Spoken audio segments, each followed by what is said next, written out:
প্রথমে কে নিয়ে গেছিল? আমি তো নিয়ে গেছি। আমি থানায় গিয়ে মেজবাবু পরশুদিন সকালবেলায় ছিল না, মেজবাবুকে থানার থেকে ফোন করা হলো। মেজবাবু বললো বিকেলবেলা আসুন। বিকেলবেলাতে মিসিং ডায়েরির কপি সমস্ত কিছু দেওয়া হলো। দেওয়ার পর থানার ভেতরে কথা হলো, সব বিকেলবেলায় কথা হলো যে একটা ব্লাস্ট হয়েছে। তখন মেজবাবুর সাথে কথা হলো। মেজবাবু আর আমরা আরও অফিসার ছিল, তোরাও ছিলি, তুমিও তো ছিলে, যে যা কথা প্রসঙ্গ উঠছে যে স্যার মনে হচ্ছে তাহলে কোনো দুর্ঘটনা হয়তো ঘটেছে। 7টার সময় দিয়ে ছেলে বাড়ি নেই, ফোন করে ডাকা হয়েছে। ওই নিজু আজমিরের ছেলে নিয়ে ফোন করে ডাকা হয়েছে। ফোন করে দৌড়ে ছুটে গেছে। তা আমরা ভাবছি তো 5G মোবাইল খেলে, তো ভাবছি 5G মোবাইল খেলতে যাচ্ছে, তাহলে ছেলে আসে না। তাহলে আমরা 7:30টার সময় আমরা ফোন করেছি বাড়ির লোক, তখন মোবাইল সুইচ অফ পায়, ছেলে সুইচ অফ পায়। তখন আর নেই, একটা বাস্ট হয়েছে। তা ছেলে আর খোঁজ ছেলেকে আজ রবিবার দিয়ে 7টা দিয়ে 7 দিন পাওয়া যাচ্ছে না, 7 দিন না, রবিবার দিয়ে পাওয়া যাচ্ছে। হ্যাঁ 4 দিন হলো আজ মাথায়। কি খবর পেলেন? সে খবর পাচ্ছে ছেলের লাশ রবিবার 7টা থেকে পাওয়া যাচ্ছে না। এখানে কি নেতারা ইনভলভ আছে? হ্যাঁ নেতারা যুক্ত আছে, নাহলে কেন সাপোর্ট করবে না আমাদের? কোন নেতারা আছে? কোন দলের এরা? নেতা টিএমসি নেতা আছে। হ্যাঁ তাদের কাছেও গিয়েছিল, কেন যুক্ত দিয়েছে কি বলতে খুঁজবে? আমাদের বলছে ফাংশন হচ্ছে, আমাদের ফাংশন হয়তো আসছে, দেখবো ফাংশন। কে বলছে এটা? এটা নয়ন মানাকার বলেছে। পার্টি করে? হ্যাঁ পার্টি করে, টিএমসি পার্টি। কি নাম আপনার? মমতা রুইদাস। এই যে আমাদের ওই ছেলেটা তোমার ওই 6:30টার দিকে কেউ ফোন করেছিল।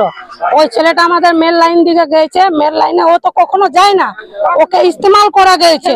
মানে 2-5 টাকার লোক দেখাচ্ছে। ওরা ওইখানে গম চুরি হয়, সিমেন্ট চুরি হয়, নুন চুরি হয়, কয়লাও হয়।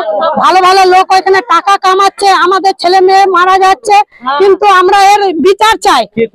এখানকার নেতা আছে, খুরশিদ আনসারি আছে, নুজা আনসারি আছে। আজমেরের ঘরে সব জিনিস রাখা হয়, পার্টি করে। আচ্ছা ওরা টিএমসি পার্টি করে, আমরা থানাতে যখন গেছি জানাচ্ছি যে আমাদের ছেলে হারা গেছে, আমরা 5-6 দিন দিয়ে সব পাড়া পড়োশির লোক ঘুম নেই, খোঁজাখুঁজি করছি।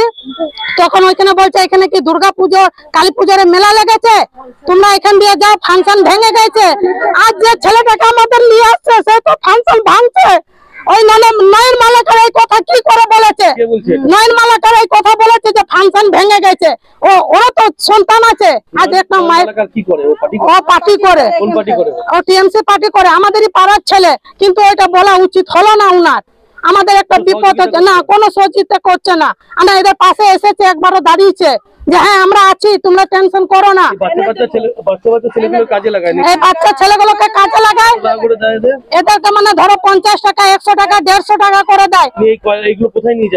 এগুলো এবার ওরাই জানে, যারা চুরি করে তারাই জানে। আমাদের এই দিকের এলাকার কেউ যায় না। কিন্তু এই বাচ্চাগুলো নাবালিক, এরা চলে যাচ্ছে। আমরা তো দিন কাটি দিন খাই, আমাদের কোনো একটা ছেলে যায় না। কিন্তু এই ছেলেটার একটু মাথা ঠিক নয়, ওই জন্য ছেলেটাকে এই কারবারে লিগেছে। এই মানে 10 দিন হবে, ছেলেটাকে 10 দিন দিয়ে ইস্তেমাল করা হচ্ছে। আমার নাম লক্ষ্মী দেবী। সেটা তো প্রশাসন বলবে, আপনি বলেছেন যে আচ্ছা কে বলেছে একবার ডাকুন, যদি কেউ বলে থাকে ডাকুন। আরে ডাকুন না একবার, কাউকে একবার ডাকুন।